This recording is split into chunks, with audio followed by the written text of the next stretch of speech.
यही आगाज है मेरा, यही अंजाम होना चाहिए। यही आगाज है मेरा, यही अंजाम होना चाहिए। बदन पर मर मिटने का अरमान होना चाहिए। चाहे आप गीता पढ़ते हो या कुरान, आपके सीने में सदा हिंदुस्तान होना चाहिए। पूज्य गुरुजनों को मेरा प्रणाम, आप सभी को मेरी तरफ से हैप्पी रिपब्लिक डे। मैं Ananya Manikeshwari nodal high school Kamta की 8th क्लास की स्टूडेंट हूँ और आज हमारे देश का 75th रिपब्लिक डे है। आज का ये ऐतिहासिक दिन, जिस दिन हमारे देश के संविधान को लागू किया गया था और हम विदेशी कानून से मुक्त हुए थे, मगर ये जो गणतंत्रता हमें मिली है, ये इतनी आसानी से नहीं मिली। इसके लिए कई क्रांतिकारियों ने, कई वीरों ने अपनी बलिदान दी है। कई माओं का लाल घर वापस नहीं आए, कई वीरांगनों के सुहाग उजड़ गए, तब जाकर ये गणतंत्रता हमें प्राप्त हुई है। चूमा था वीरों ने फांसी का फंदा, यूं ही नहीं मिली थी आजादी खैरात में। भारत के कुछ महान स्वतंत्रता नेताओं में इन नेताओं के नाम आते हैं, जैसे कि महात्मा गांधी, चंद्रशेखर आजाद, लाला लाजपत राय, सरदार वल्लभ भाई पटेल, खुदीराम भगत सिंह, सुभाष चंद्र बोस। और इन वीरों के बदौलत ही आज हम इस खुले आसमान में बिना किसी परतंत्रता के स्वतंत्र रूप से अपने गणतंत्र का जश्न मना रहे हैं। 15 अगस्त 1947 को हमारा देश भारत स्वाधीन प्राप्त हुआ था, ये सच है, परंतु उस वक्त देश के शासन के लिए कोई लिखित संविधान नहीं था। इसलिए हमारे देश के कुछ महान लोगों ने डॉक्टर भीमराव अंबेडकर को चुने। लगातार 2 साल 11 महीना 18 दिन की कड़ी मेहनत के बाद 26 नवंबर 1949 को हमारे देश के संविधान प्रस्तुत हुआ था, परंतु 26 जनवरी 1950 को हमारे देश के संविधान को लागू किया गया। 26 जनवरी 1950 को हमारे देश भारत एक गणतंत्र देश बन गया था। गणतंत्र यानी डेमोक्रेसी, जिसे अमेरिका की पूर्व राष्ट्रपति अब्राहम लिंकन जी ने बड़े ही सरल शब्द में समझाया है कि democracy is the government of the people, by the people, for the people. जिसका अर्थ गणतंत्र जनता का, जनता के लिए, जनता के द्वारा शासन। और हमें इस बात की गर्व है कि भारत विश्व का सबसे बड़ा लोकतंत्र है। मिली राजनीतिक स्वतंत्रता पर विचार परतंत्र है। मिली राजनीतिक स्वतंत्रता पर विचार परतंत्र है।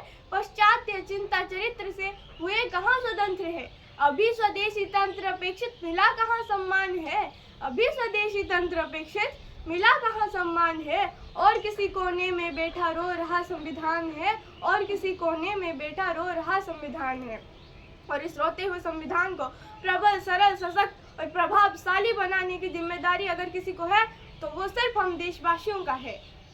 अंग्रेज तो चले गए, लेकिन कुछ अंग्रेज आज भी हमारे देश में मौजूद हैं, जो फूट डालो और राज करो के नीति से चाले चलते हैं और जाति धर्म के नाम पे हमें लड़वाते हैं। उनके लिए बस इतना कहना चाहूंगी कि खूब बहती है अमन की गंगा बहने दो।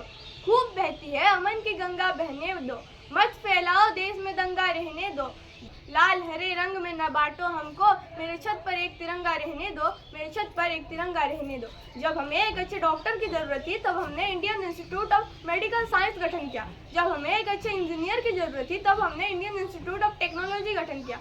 क्या आपको नहीं लगता कि आज हमें एक अच्छे राजनेता की जरूरत है, तो अभी तक हमने इंडियन इंस्टीट्यूट ऑफ पॉलिटिक्स गठन क्यों नहीं किया। जैसे हमारी प्राण बचाने के लिए एक अच्छे डॉक्टर की जरूरत है, वैसे ही देश की प्राण और लोकतंत्र की सेहत बचाने के लिए एक अच्छे राजनेता की जरूरत है। चुना हुआ उम्मीदवार जनता का राजा नहीं, जनता का सेवक होना चाहिए, जो जनता का हर समस्या का समाधान दे सके।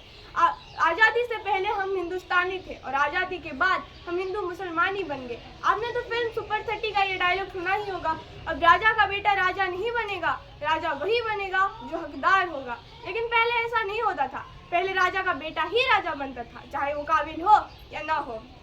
भ्रष्टाचार, बेरोजगार जैसे पापों का जब पतन होगा, खुशहाल होगा ये जीवन, खुशहाल वतन होगा। आज सरहद पर खड़ा वो जवान याद आता है, जो कोई सियाचिन की ठंडी वादियों में भी, जैसलमेर की तपती रेख में भी अपनी ड्यूटी को निभा रहा है। वो सिर्फ और सिर्फ इसलिए वहाँ खड़ा है ताकि उसका देश सुरक्षित रहे। और जिस दिन अगर आप भी उस सरहद पर खड़े जवान के जैसे अपने देश के लिए समर्पण के भाव रखते हो, आप अपने देश से प्रेम करते हो और आप अपनी कार्यों को पूर्ण निष्ठा और ईमानदारी के साथ करते हो, तो आप भी सही मायने में एक राष्ट्रभक्त हो। और जिस दिन इस देश के प्रत्येक नागरिक उस सरहद पर खड़े जवान की भांति अपनी कार्य को पूर्ण निष्ठा और ईमानदारी के साथ करेगा, उस दिन हम पूरे विश्व को एक विश्व गुरु भारत दे चुके होंगे। आवश्यकता है हमें एक साथ मिलकर काम करने की। जब एक रिक्शा चालक से लेकर देश चलाने वाले तक का साथ होगा, तब हम देश का विकास कर पाएंगे और विश्व जगत में भारत का एक अलग पहचान होगा। आज हमारे साथ साथ पूरे विश्व में बड़े ही धूमधाम से गणतंत्र दिवस मनाया जा रहा है। आज अवसर है सीना तान कर और सर उठाकर जनगण मन गाने की। आज हमारे देश के प्रधानमंत्री देश के लिए मर मिटने वाले शहीद जवानों की स्मृति से बिना अमर जवान ज्योति में पुष्प अर्पण कर उन्हें श्रद्धांजलि देंगे। आज हमारे देश के राष्ट्रपति राष्ट्रध्वज फहराएंगे और 21 तोपों की सलामी के बीच राष्ट्रगान गाया जाएगा। इस बार हमारी रिपब्लिक डे की पैरेड की मुख्य अतिथि के रूप में फ्रांस के प्रेसिडेंट इमानुएल मैक्रोन शामिल हो रहे हैं।